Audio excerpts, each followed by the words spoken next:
510-7622. That's 510-7622. Call Lola O'Brien now, 727-510-7622. Call now and your 1-hour radio program can start tomorrow. Call 510-7622 for Lola O'Brien, the Irish Hawaiian, at the Tan Talk Radio Network. Tune in to the Shrink and Wrap Show here on Tan Talk Radio. Our stories and our topics will include, but are not limited to, everyday issues. We're here for you, for our listeners. We want to know what's important to you. So again, don't miss us on Tan Talk Radio. Tune in again, Shrink and Wrap Show. We'll see you then. The Shrink and Wrap Show at its new time, Thursdays from 4 to 5 p.m. here on the Tan Talk Radio Network. Hey, you new to the area or just want to know about the best hidden gems and upcoming events? Stay tuned. Be Local Buzz with Devin takes you to these places, introduces you to the best businesses, and tells you about upcoming buzz. Preset your radio to Tan Talk 1340 AM or 106.1 FM.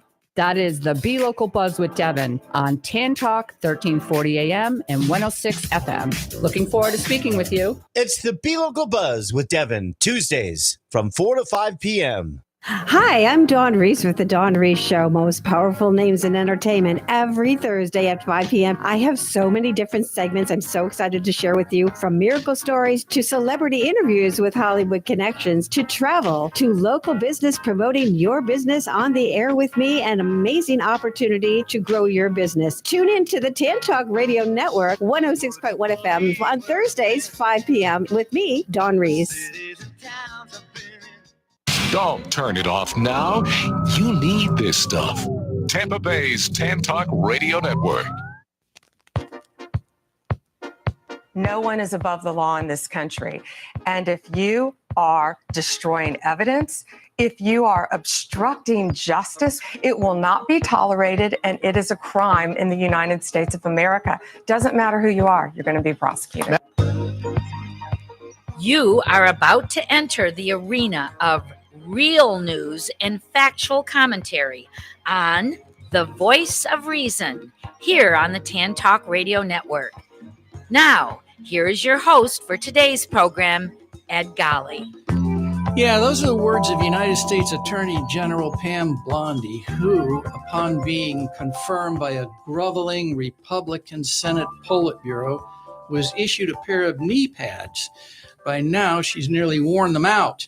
Apparently, Blondie's never considered the status of her employer, Crooked Donald, or the approximately 1,600 people and at least 2 corporations that Crooked Donald has pardoned in just his first 6 months in office. Hours after taking the oath of office, Trump pardoned more than 1,500 rioters who sacked the U.S. Capitol on January 6, 2021, which included men who used bear spray, bats, batons, and poles to assault police officers and sought to murder members of Congress and the vice president. Legal experts say no president has started a term with so many pardons that violate longstanding policies and norms. There's a University of Texas law professor named Lee Kovarsky, and he describes Trump's January 6th action as patronage pardoning, highly publicized actions that send the message that Trump will protect allies who break the law to advance his agenda. He said it's mafia stuff. Well, with me in the Tan Talk studio, my 2 co-hosts, first attorney and former circuit court judge Kevin Carey, along with our Voice of Reason senior political analyst, also an attorney, Gary Gibbons, and also today, what is the obligation of military personnel to obey any order from the commander-in-chief? We'll dig a little deeper into that issue later in the program. Gary? Well, the Supreme Court in 2024, in their famous decision about presidential immunity, made it clear that the president has broad leeway when exercising the core powers of the office. And with Trump, that's always a question of what his core powers are. Brandon Garrett, a Duke University law professor, says, quote, "The Supreme Court decision makes it even harder to get to grasp on just how blatantly corrupt presidential conduct would need to be in order to overcome immunity." And in her dissent, Justice Sonia Sotomayor specifically cited pardons when listing crimes that future presidents could commit without consequences, writing this, quote, orders Navy SEAL Team 6 to assassinate a political rival, immune. Organizes a military coup to hold on to power, immune. Takes a bribe in exchange for a pardon, immune. Immune, immune, immune. It's just crazy what they've done. It's a total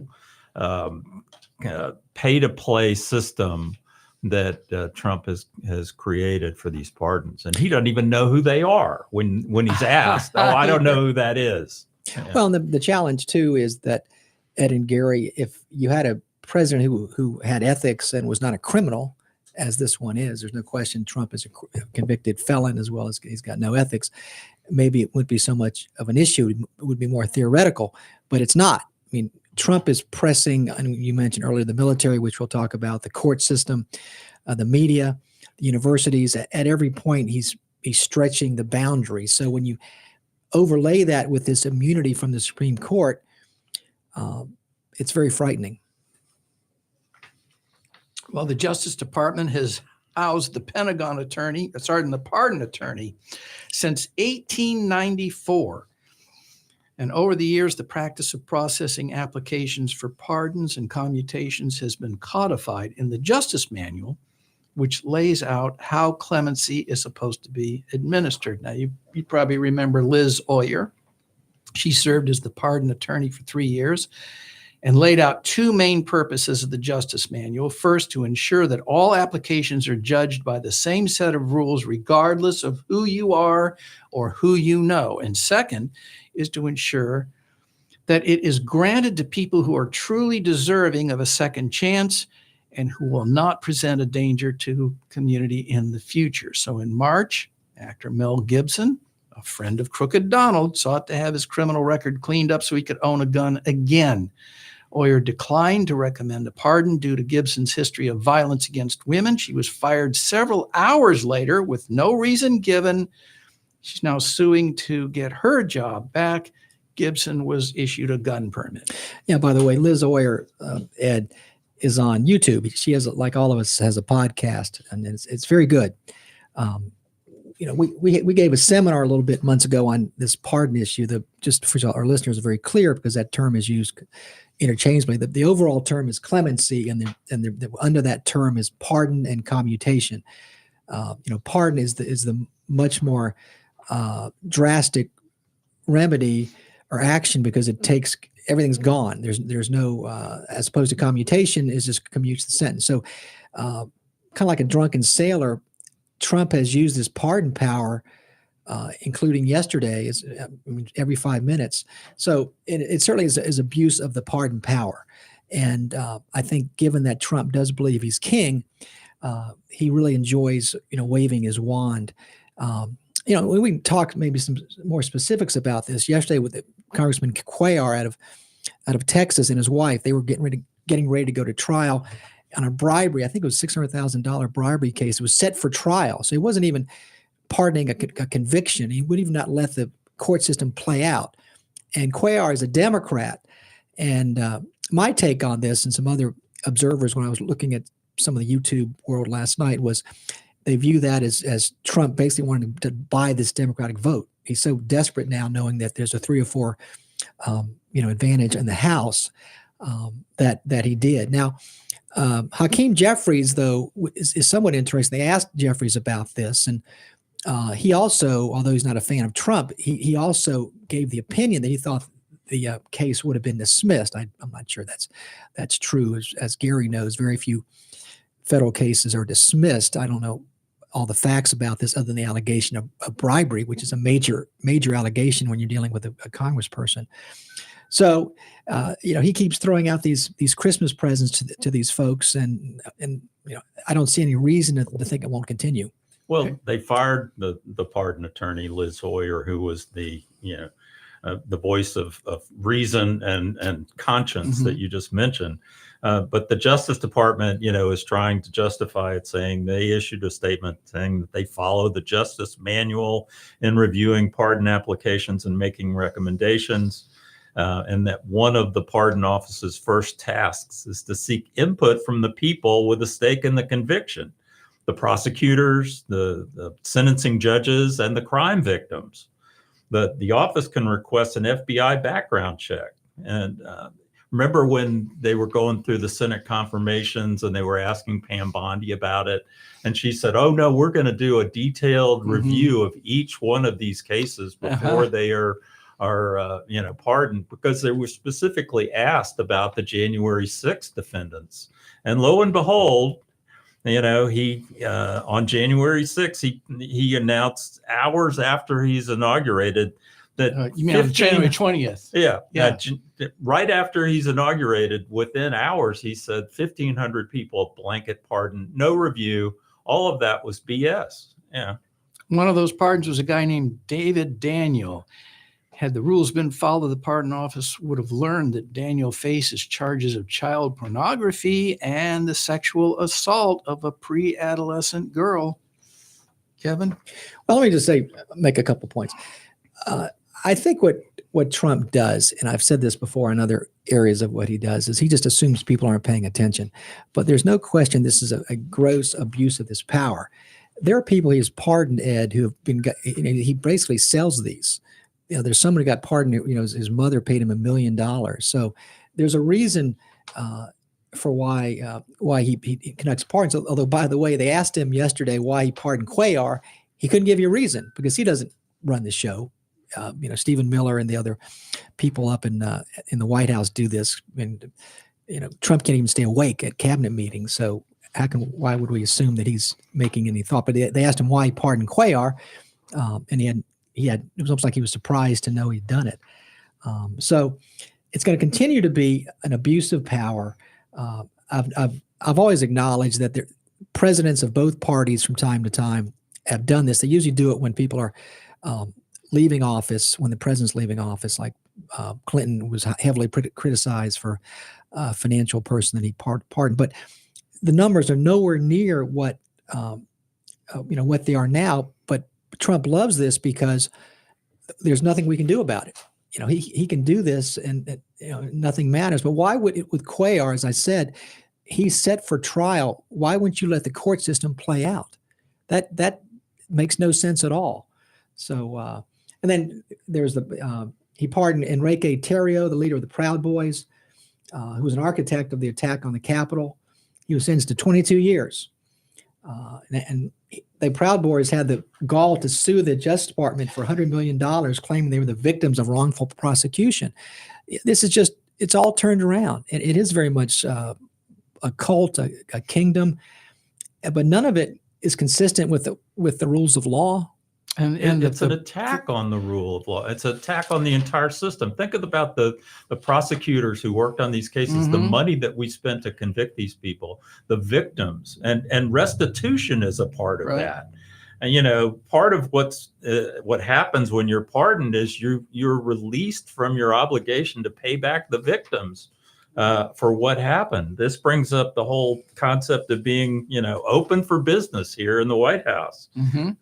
He pardons people who are politically supporters of him, or that owe large sums of restitution. Take Trevor Milton, for example. He's the founder of this electric startup company called Nikola, who was up on fraud charges and sentenced to 4 years in prison. He made a video which he showed his prototype truck appearing to be driving down a highway. It was actually a non-functioning truck that was simply rolling down an incline. So don't believe everything you see on video these days.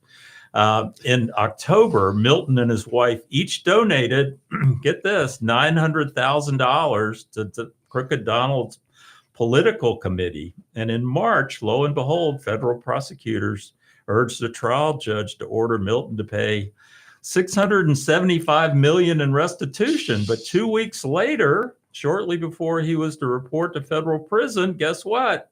You get out of jail free card from Donald Trump. And and wiped away all of that restitution to the victims of his fraud. And then, when you ask, and we've talked about this many times, the restitution part particularly, ask these Republicans why, how is that at all something that's appropriate when you've got victims of a crime? It's one thing if you want to abuse the system and commute a sentence as he does, or even before the case is tried, but how in the world could you justify, as you just mentioned, Gary, these are victims of criminal conduct who are now not going to be made whole? How is that just? And we're lawyers and judges. Nothing about that is just. It's all about political power. And these people are now further victimized. They're victimized by the crime, and now they're being victimized even though the court has ordered restitution. That all goes away. And again, I think Trump just thinks none of us think about this because we're all in our own lives, but these are real people that are being harmed by this. It's simply the cost of doing business, right? You steal millions and pay a 10 or 20% to the president and you walk free. But what about the victims? That just like Trump doesn't care about the victims. What does he care? He cares about getting that $1 million or $2 million or $5 million. He doesn't really care about drug trafficking either, because Ed, what did he do with a drug trafficker? You're talking about Hernandez? Yeah. He that's unbelievable. This guy had been the president of Honduras. He worked with the narco community to bring something like 400 million tons, or 400 tons of cocaine. Of cocaine directly into the country. Now, those boats that we've been bombing don't have the range to come to the United States, and it's pretty much been established that if they are transporting drugs, they probably are. It sure looks like it. I don't see any nets or fishing poles or coolers in those boats. Yeah, but why would you have 11 people on a boat if you were hauling drugs? That's too many witnesses and not enough room to store the drugs. But they aren't coming here anyway. But these drugs did come here. And the guy was convicted and sentenced to 45 years. They accused him of taking bribes from Joaquin Guzman, who's the notorious former leader of the Sinaloa cartel in Mexico, known as El Chapo, and running his Central American country like a narco state. And Trump, who is so intent on protecting Americans, lets this guy walk. There's narcissism is a very appropriate term regarding the mindset of Trump. There's no doubt in my mind he's a narcissistic sociopath. That's not a rant. That's fact. That's fact. But if you focus on the general concept of a narcissist, what they try and do, even on an individual level, is try and persuade the reasonable person that reality is not reality, and that's exactly what he does on a global level. For example, this drug issue. I mean, fentanyl comes in through Mexico. They keep talking about fentanyl. That's not coming from Venezuela. Frankly, he's now trying to pick a war with Venezuela, and we'll talk more about this later, but he's doing that to justify this improper conduct. I'll give you another example. In 1920 and 2024, Paul Walczak, a Florida nursing home executive, was sentenced to 18 months in prison, ordered to pay $4.4 million in restitution for stealing his employees' tax payments. Just 3 weeks after the mother attended a $1 million ahead fundraiser, the president pardoned Walczak, wiping out the prison term and, again, all the restitution.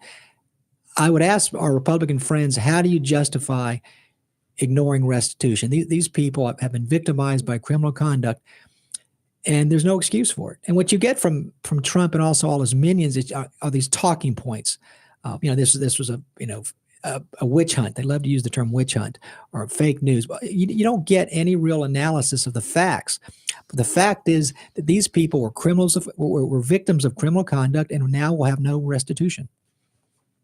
Yeah, when you see Trump asked a question by a reporter, yesterday he was asked on the Air Force One, he pokes his head out of the office and talks to the gaggle of reporters. They asked him about this Honduran president's pardon, saying, how is that consistent with you fighting the war on drugs? And they said, you pardoned this drug trafficker, and his response was, which one? Because he's pardoned more than one. Can't keep track. The guy with the crypto, I can't remember his name, but he was one of the notorious drug smugglers using crypto as part of the drug trade. Uh-huh. He had posted about this decision to pardon Hernandez the following: according to many people that I greatly respect, Hernandez was treated very harshly and unfairly. Well, does he name any of these people that he supposedly respects and what they said about it and why? And I would Of course say, not. Trump, who the hell do you think you are? We have, and we've said this all the time, and we could teach civics. We have a separation of powers. He's not the judge. The founders of this country, as we've talked about, we didn't like what was happening with England and King George, and we purposefully set up this system where these are co-equal branches of government. So who is he to say that some prosecution was unjust? That's not, he can have a personal opinion, but he should not be using that as a basis to abuse his pardon power, which is what he's doing. A 45-year sentence meted out by a judge and a jury who convicted this guy, and 800,000 pounds of cocaine. How many people either died from delivery of that, or the transactions that went on, or overdosed? It's unbelievable that he would simply ignore all of that and hone in on, some people said that he was unfairly treated and targeted. This whole retribution thing is completely out of control and is destroying our justice system. I mentioned a few months ago, and in Gary, when I was involved with when Obama was out of office, I was active with some pardons, and they dealt with, for example, some of these drug statutes were draconian, and you had people that, the term mule is someone who's just carrying the drugs, getting 75-year sentences. Some person, mother. I had a case where it was the mother of, and so that clearly kind of, because the statute required that for the judge, but it seemed very harsh. So you can see that a reason to do that when something seems to be an injustice. You mentioned earlier the two criteria, and that's one of the two criteria, but it's not meant to extract millions of dollars and to just convey an opinion that I think that was an unjust verdict. That's not his. We have a jury system in this country that should be honored, and he just runs roughshod through that, saying, "I'm king. I don't give a damn what these courts do." At some point, would some Republican please tell me it bothers them? It also sends a message that, I am the authority, and if as long as you kowtow to me, you'll be fine. It doesn't matter what you do, I've got your back, and that's a dangerous situation. Well, before we move on, I do think what's happening, we've talked about this several times, that there's some cracks here with what happened with Epstein, and this there's not as much, I think, and we'll see in the next few months how much deference these Republicans give to Trump, given that the House, they all need to get reelected. Doesn't look good for them based on what's happened in these special elections. So we'll see in the next few months if Trump can continue to be this dictator. Well, Liz Oyer, who was that former pardon attorney who was fired, has set up a pardon tracker on her website that tallies the price of Trump's pardons of people and companies that owed restitution and fines. As of July 23rd, this was midsummer, the cost to taxpayers and crime victims is more than $1.3 billion. So, no American above the law? Pam Blondy's in desperate need of a reality check. Well, maybe Doge should have investigated her. And by the way, Doge is no longer on the website. So I guess Doge has gone away. Well, it had a time limit of something like 3 months or something, because it wasn't a department established by Congress. So it kind of has gone away. But it kind of boggles the mind to think that the Republicans can call themselves and have the audacity to refer to themselves as the party of law and order. Meanwhile, the Huffington Post reports that taxpayers have now shelled out nearly $71 million for Crooked Donald's golf hobby since he retook office in January, with his second term total on pace to break 300 million balloons. a visit to his course adjacent to the Palm Beach County Jail, where he belongs, just 4 miles from his Mar-a-Lago Country Club, cost $3,400,000 in travel and security expenses. So now, if he makes just 2 more trips to Mar-a-Lago this month, and he made 4 last month, his golf expenses will top $75 million in 2025. And on that pace, he would exceed $300 million over his 4-year term. In contrast, he spent $151 million of taxpayer money in golf-related travel and security expenses during his first term. And in addition to the trips to Mar-a-Lago, you will recall that he made 9 trips to his golf resort in Bedminster, New Jersey, which cost a little over $1 million each, and a trip to promote a new course he'd opened in his resort in Aberdeen, Scotland, which cost taxpayers nearly $10 million. On top of that, you've got the cost of the 2 Gulfstream jets that Barbie Noam wants for the Department of Homeland Security. Reportedly, they're going to cost about $172 million, along with a rough estimate of approximately $1.8 million on plastic surgery and costumes for Noam. I'm not sure about those figures. They haven't been verified, but we can just kind of look at her and estimate that. Now, in all fairness, the argument is that the planes they're now using are 20 years old, and they should have private planes for security, communications purposes, and to be able to get to a disaster site very quickly. Do they need a top-of-the-line jet? Do they need the most expensive planes that can be purchased? Not if they're the party of fiscal responsibility.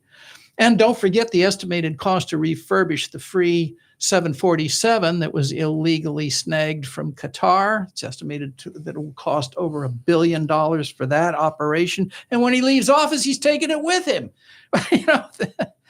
Fiscal responsibility. Well, you get a plane. You get a plane. And yeah, well, it feels like Oprah. I mean, let the good times roll. They just keep increasing the debt ceilings. Now, another 38? Was it 38 trillion? Yeah, we're up to $38 trillion now. Let the good times roll. It's going to continue to pile up at least $2 trillion a year. Because I saw a graph the other day that showed government spending just going steadily up. And after DOGE was implemented, the number didn't, or the bar rather, didn't start a downward turn at all. It was a very de minimis percentage. We talked about that when it was happening, that they were spending more money than they were cutting. It's laughable to say that this is the party of fiscal responsibility. Yeah. Commentator Keith Boykin offers some inconvenient truths for crooked Donald supporters to consider. He wants the files released, but won't release them. He deserves a Nobel Peace Prize, but threatens war with Venezuela. He'll bring down prices on day one, but beef prices are at record highs. He's America first, but has a $40 billion bailout for Argentina. He's for the working class, but giving tax cuts to billionaires. He has a terrific healthcare plan, but won't tell us what it is. He's cutting waste, fraud, and abuse, but added $2 trillion to the national debt this year. He wants men out of women's locker rooms, but walked into a teenage beauty pageant's dressing room.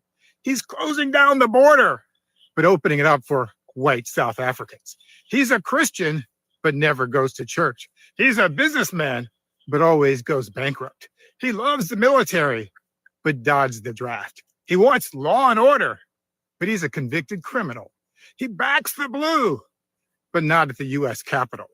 He does all this, and you, my American friends, still support him. After 30,000 lies, 6 bankruptcies, 5 draft deferments, 4 indictments, 3 wives, 2 impeachments, and 1 insurrection. After COVID, tariffs, ICE raids, government shutdowns, bribes, corruption, pardons, selective prosecutions, illegal drug boat strikes, unconstitutional executive orders, and months of chaos. Because at this point, my dear Americans, submissive fellow journalists, spineless members of Congress, corrupt business leaders, cowardly university presidents, enabling law firms, out-of-touch rappers, and anyone else who normalizes this show, he's not the problem. You are. And you are listening to the Voice of Reason here on the Tan Talk Radio Network. I'm your host, Ed Golly. My co-hosts, attorney and former Judge Kevin Carey and attorney Gary Gibbons.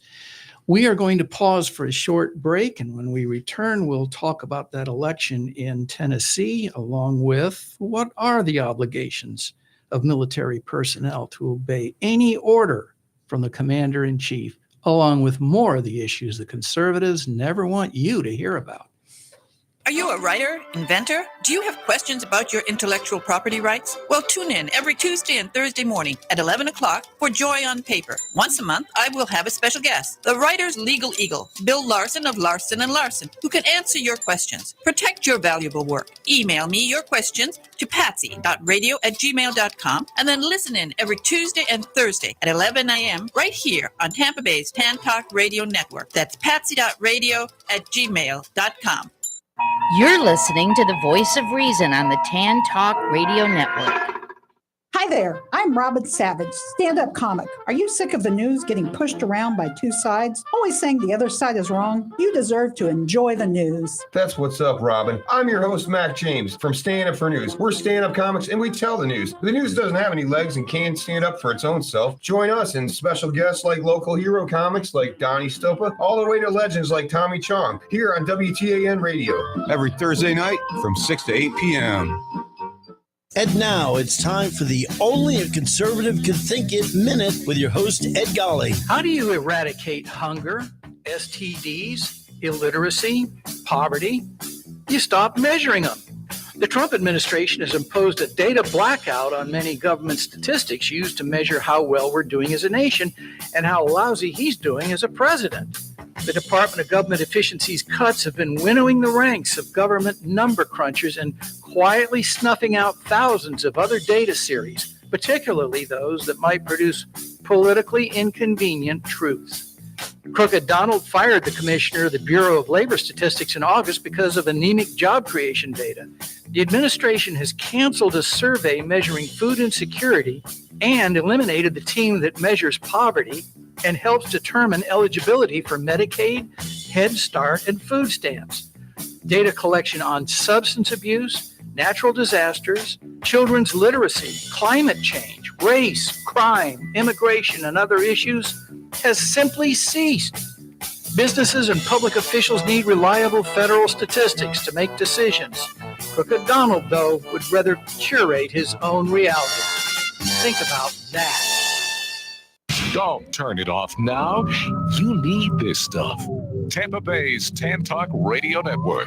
You may reach us by email at WTANvoice@AOL.com. That's WTANvoice@AOL.com.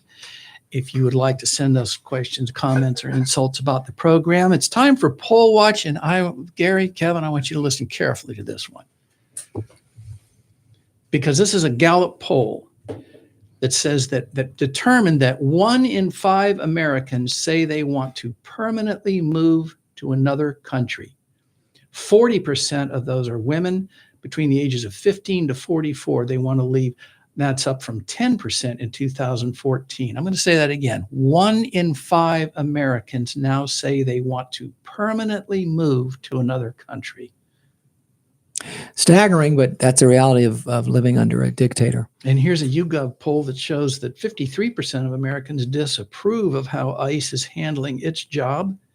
39% approve. Just over half say the agency's tactics too forceful, and 55% think ICE has arrested citizens and legal permanent residents. What do you think? We see that every day, right? I mean, it's just consistent. Let's talk about the election in Tennessee at Congressional District 7. You want to say something real quick, quickly? just on in terms of polls, the interesting poll number I saw last night was we've never had a president who's had more counts of criminal convictions than his approval rating. And that's pretty significant. Republican Matt Van Epps held off Democrat Afton Ban by about 9 points in that election on Tuesday. Now, the U.S. electorate is roughly a third Republican, a third Democrat, and about a third independent. So given that Trump had won that district by 22 points only a year ago, that tells us that independent segment is starting to shift. Well, those are pattern. We can look at every election in the past, every special election in the last year. And there's a pattern. The pattern is that the Democrats overperform by between 13% and 18%, even the ones where they lose. For example, as you mentioned, Ed, this was a 22-point margin for Trump in 2024, and he won by 9. That's 13 points. That's the low end. But this has, even though the Democrat lost, this has these Republicans scared to death, because there are many Republicans up for re-election who did not have a 22-point Trump margin. There are actually 35 of them who won by 13 points or less in the last election. So they're freaking out. And as I said last week, do you think it's going to get better? If I'm a Republican, it's not going to get any better. And that's why we had, for example, Marjorie Taylor Greene resign, not even retire. And what I've been reading and hearing is that there are many more Republicans in Congress who may do the same thing, rather than just, get their asses kicked in November. And they also, by the way, Trump doesn't. We Democrats don't get treated well by Trump, but nor do these Republicans. They're not treated by anything other than treated as anything but foot soldiers. They're not consulted on any issue. They're told what to do with the puppet Mike Johnson, who, by the way, he's going to be swearing in this Tennessee congressman in 2 days, compared to 50 days on the Arizona congresswoman because of the issue. So the hypocrisy just screams. And it's not the rest of the story, because apparently this Afton Ben had some baggage in her past based on comments that she had made that got her labeled the AOC of Tennessee, meaning that had the Democrats put up a candidate that didn't have all that baggage that could have been used against her, the Democrat literally may have won the district.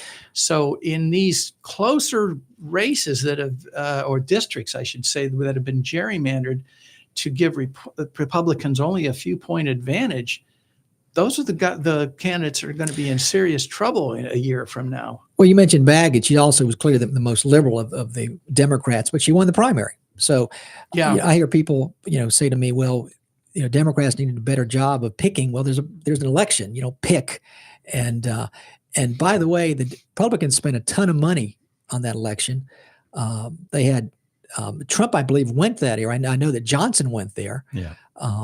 Harris went there for good or worse on the Democratic side, but they're scared when they're pumping that much money. The problem you mentioned, did you say 35 other districts? They can't do that in these other, what I would call mostly purple districts. So, that's not going to help them there. We've mentioned before, they've got a problem now, and we can't talk about everything, but the Texas issue is now before the Supreme Court. We've got this, I think, 5 seats out of California. Indiana's decided again against Trump. People think everyone does what Trump says. They did not in that case. They did not. The legislature in Indiana said they were not going to modify any of the seats. So I think, if anything, this process will probably help Democrats. I think what Republicans in the House are now realizing is that they don't have anything to run on. The only thing that they have done is sit back and do nothing and allow the president to run roughshod over everything, and they have no role. They haven't stood up on funding. They haven't done anything about tariffs. They haven't done anything about the abuses that are taking place in the military. They're not getting information on the oversight committees that they should be getting from an administration, and they're not holding their feet to the fire. And then Johnson sends them home for 2 months. And they're going to have to explain that to their constituents. What have you done for me in the last 2 years? Why in the hell should I vote for you? And think about this. My good buddy James Carville with his buddy Hunt has a podcast on journalism. He said they're not holding, these town halls because they're afraid of what's going to happen. How do you campaign? Yeah. His point. How do you campaign? They've got to campaign. Yeah. You can't avoid town halls and not campaign and fundraise. So that's why I do believe you're going to see some more resignations, with even the possibility, because I think that's now a 4th with that. There's a 4-seat, very thin majority in the House. That could go away even before November, given if there are more resignations. The name I heard today is Nancy Mace. She's from South Carolina, is looking to talk to Marjorie Taylor Greene and the women in the House are being mistreated by Mike Johnson horribly, and they've had it. They're fed up. What I read last night was that Mike Johnson, if that vote were today with Republicans, he would not be Speaker. Yeah. And the story I've heard come out of the White House is that Trump is finished. You speak about campaigning. You remember he had all these rallies that he held after he had been elected. He hasn't done that anymore. And so I'm hearing commentators say that exactly what he should be doing is going back out into the country, going to these rallies and essentially pretending that he's listening to the voters and the people and finding out what their real concerns are. He doesn't give a damn. He couldn't care less.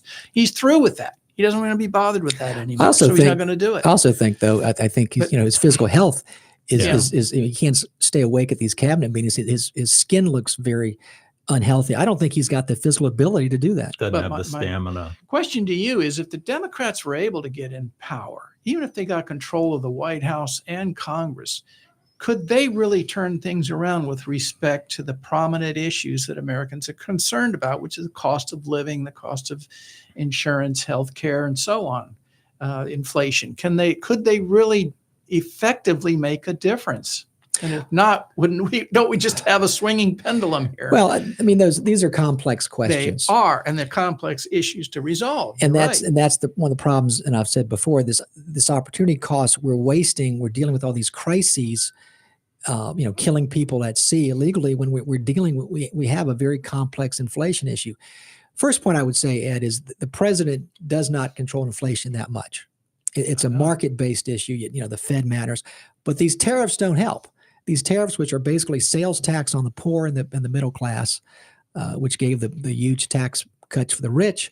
So that's contrary to if you increase the sales tax, Ed, that makes it worse. You throw in things about getting beef from Argentina. So can a president make a difference? But certainly more than what Trump is doing. What Trump is doing is contrary to that. Vice President Harris had some suggestions. You can't, price controls are very drastic. But I would agree with you that what a president can do is somewhat limited, but they can make it worse, which is what's happening now. I think what's happened is what we're seeing is a return to the Gilded Age of the 1890s, where they're trying to create this system of oligarchs and powerful corporations, and they've succeeded in that. But what we really haven't done since Reagan is we haven't enforced the antitrust laws at all. And we've allowed these corporations to get larger and larger and create less and less competition. And back in the 60s, there was the Kinney Shoe Company wanted to merge with Red Ball Jets. And we're old enough to remember those two brand names, okay? But they were denied the ability to do that because it would have resulted in them having, get this, 5% of the market. And that's how far we've gone. Think about Google. What is their competition? And we've allowed them to continue, and Meta, and they have gobbled up all of the social media platforms. And we're not doing anything to fight that. And until people say they've had enough and they really want change and they really want to get rid of this corruption, we're not going to be able to change any of those things. We're not going to lower prices. And let me give another example. Some of these companies. You're exactly right, Gary. But another example is one of the big costs for the average American is utilities. Now, the president can't control that because they're set by companies. But for example, in Florida, the governor appoints the Public Service Commission, 5 members, which are just rubber stamps for TECO and every other company. We've talked about the option, like in Georgia, they could be elected. So if we would somehow change the system to make them more accountable to the public, that would affect utility rates, which is a big deal to the average person. And the scuttlebutt is that Kevin Hassard is going to be appointed to be the new Fed Reserve Chairman in May, which means that the conservatives will have a majority on the Federal Reserve Board and will simply take the direction from Trump as to where Trump wants the interest rates to be set, which probably come down to something like 1.75%. We'll have an immediate spike in the economy.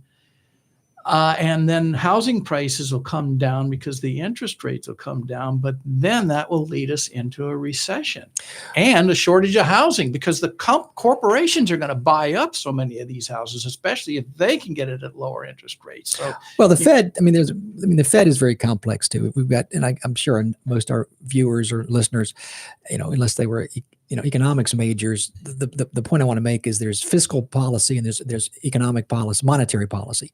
One is interest rates and one is how much money you put out in the system.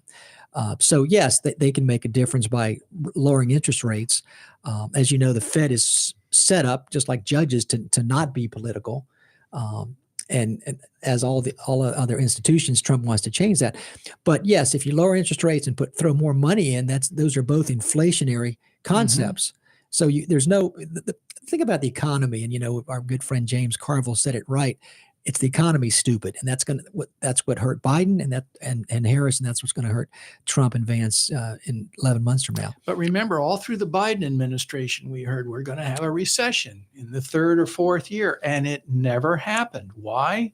Because the Federal Reserve massaged the interest rates to keep that from happening. Now it's just going to be unloading the rack on the economy to stimulate it, which will lead to inflation and ultimately probably a recession. Well, Biden, you're right. We avoided the recession, but inflation, it was the problem. We did have not a recession, but we had inflation based upon a number of issues, which really weren't Biden's fault. One, the amount of money put in the economy to avoid the recession. Again, the thing about economics, which is challenging, is there's no free lunch. If you do one, it affects other. So you put money out there to avoid the recession, you're going to have the inflation. And it's pretty much amazing that we haven't had inflation since, in a significant way since the 70s. I remember in college and high school, it was 13, 18, 19% when Reagan ran against Carter in 80. Tax rates were high. But so we need to get control of inflation. The problem is you're never going to see prices going down. They're going to stay where they are. The only thing we're talking about is how much of an increase from that baseline. Yeah. Now, the story I thought would be cold by now is the promotion that was produced by a half a dozen members of Congress telling soldiers that they have no obligation to carry out orders that are illegal, right? And they were not directing the military to disobey orders unless they presume they're illegal. And of course, with all the JAGs being fired, there's nobody to consult, so on. But that's how it's being framed, that they're telling soldiers, don't obey orders if you don't feel like it or if you don't like the order, or you should ponder an order to consider whether or not you think it's legal or not. I think it's time for us to listen to exactly what those people said in that promo. So this was Senator Elisa Slotkin. Let's hear what they said specifically about military personnel obeying unlawful orders. I'm Senator Elisa Slotkin. Senator Mark Kelly. Representative Chris DeLuzio. Congresswoman Maggie Goodlander. Representative Chrissy Houlihan. Congressman Jason Crow. I was a captain in the United States Navy. Former CIA officer. Former Navy. Former paratrooper and Army Ranger. Former intelligence officer. Former Air Force. We want to speak directly to members of the military and the intelligence community who take risks each day to keep Americans safe. We know you are under enormous stress and pressure right now. Americans trust their military. But that trust is at risk. This administration is pitting our uniformed military and intelligence community professionals against American citizens. Like us, you all swore an oath to protect and defend this Constitution. Right now, the threats to our Constitution aren't just coming from abroad, but from right here at home. Our laws are clear. You can refuse illegal orders. You can refuse illegal orders. You must refuse illegal orders. No one has to carry out orders that violate the law or our Constitution. We know this is hard and that it's a difficult time to be a public servant. But whether you're serving in the CIA, the Army, or Navy, the Air Force, your vigilance is critical. And know that we have your back. Because now, more than ever, the American people need you. We need you to stand up for our laws, our Constitution, and who we are as Americans. Don't give up. Don't give up. Don't give up. Don't give up the ship.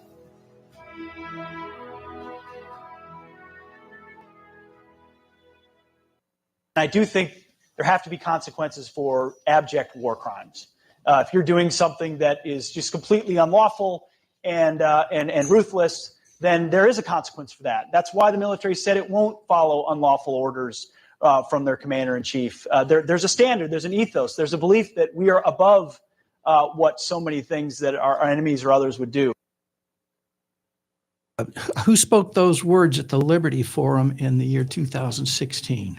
That would be Pete Hegseth. You darn tootin'. So Yeah. he thinks that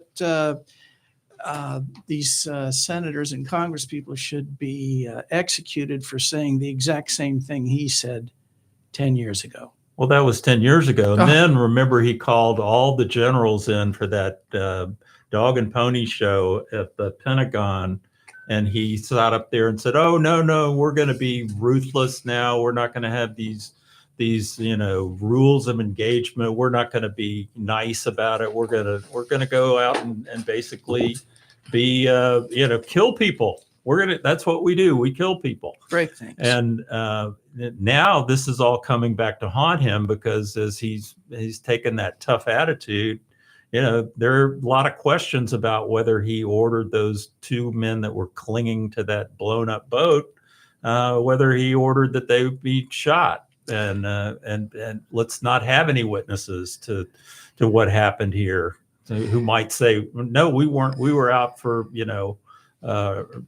just a social event, not running drugs." On a personal note, as you know, my father was a fighter pilot and a general. I wish he were alive today to discuss this issue with him. He would be just mortified. Maybe it's better that he's not here to see this train wreck. But those comments were before, as you said, Gary, this whole thing is blown up with these two people, additional people. Now, these are not war crimes, by the way. There's no war with Venezuela. This is murder. This is not a war crime. It's murder.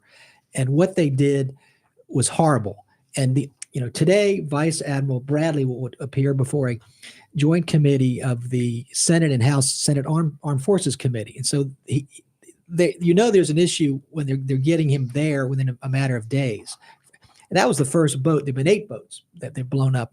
Or I know there are 83 people have been killed doing this, at least. But what do you do as an officer and Trump came out, had the gall to go after Mark Kelly, he should be a traitor and executed. Go after Mark Kelly all you want. That's a losing battle with an officer and an astronaut, nothing but integrity. But what he was saying was, you better, as an officer, follow my orders, be damned the law, or we're going to, you'll be a traitor and be executed, as opposed to the fact you've got the other problem, which is Bradley's facing today of senators and Congress people saying, why did you do this? And you've got Hegseth backing off. And, God knows Trump never accepts anything. The Trump stops here, the buck stops here. He threw that sign, from Truman away long ago. So someone's going to, in my opinion, someone's going to take a fall for this. This is a big deal. This was just the first boat, by the way. So we'll see. When the problems and what hits the fan, it's interesting to see what happens. But nobody in that group has any integrity. Nobody. Well, Trump asked, he called for these 6 people to be hung as seditionists, and they've all received death threats as a result of that. Alyssa Slotkin put out a video recording of about 4 or 5 of the death threats that she's received in her office since this happened. And she said, ordinarily, I wouldn't, advertise this, but this is what happens when the president, he still has 30% of people that would do anything, take a flamethrower and but here's my question. If all military personnel is required to follow orders, even when they are illegal or unconstitutional, which is the argument the conservatives give, that when you're in the military and you get an order, you follow it, period. You don't question it. Doesn't it follow then that all the defendants at the Nuremberg trials should have been acquitted? Because that was their argument. Well, because that's a false argument. I mean, that they're not. Why? There's an oath of office. What you said, I don't agree with. They take an oath of office for the Constitution, not to kiss Trump's ass. And they're not. They have no obligation if they believe an order is illegal. We go back to Vietnam with the My Lai massacre. Now, you may believe, or some people out there may believe, well, nothing's going to happen with the Department of Justice. These people need to be held accountable. This, by the way, if there was a war, is in violation of the Geneva Convention. I know that the other side doesn't want to get specific. They throw this garbage out there about, witch hunts and these general comments. Doing this, even if there were a war, which there's not, which makes it murder, the Geneva Convention requires them to be picked up and held accountable. You don't just murder these people, in the ocean. That's not acceptable in any political posture. I can't see conservatives generally, Ed, who are very pro-military, saying that's okay. Also, when Admiral Halsey, who was the head of the Southern Command, quickly resigned about 2 months ago, and it was right after the lawyer from the JAG was fired for giving an opinion saying that this whole thing that's going on down in the Caribbean is illegal. And then Halsey is asked to resign by Hegseth because they didn't want to follow these type of illegal orders. Brings us to our quote for the day. It's from a fellow named John Kenneth Galbraith, who said this: "The only function of economic forecasting is to make astrology look respectable." Back with you again next week with another edition of The Voice of Reason. I want to thank my co-host Kevin Carey, Gary Gibbons. I'm Ed Golly, reminding you, if the statement seems a little too implausible to be true, don't believe it just because a conservative said it. Make them prove it.